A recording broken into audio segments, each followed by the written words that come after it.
ഇനി എന്തിന് തോണിക്കാരൻ, വരികിൽ ഒരു യാത്രക്കാരൻ. പുഴ വന്നു വിളിച്ചതുപോലെ ഒരു തോന്നൽ, തോന്നൽ മാത്രം. ഏലേലോ ഏലേലേലോ ഏലേലേലേലേലേലോ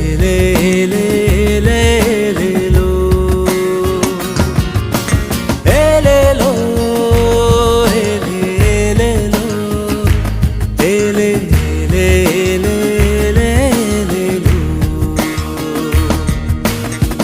കടവത്തൊരു തോണിയിരിപ്പു, പാട്ടില്ലാതെ പുഴയില്ലാതെ. അരികത്തൊരു തണ്ടുമിരിപ്പു, നാവില്ലാതെ നിഴലില്ല.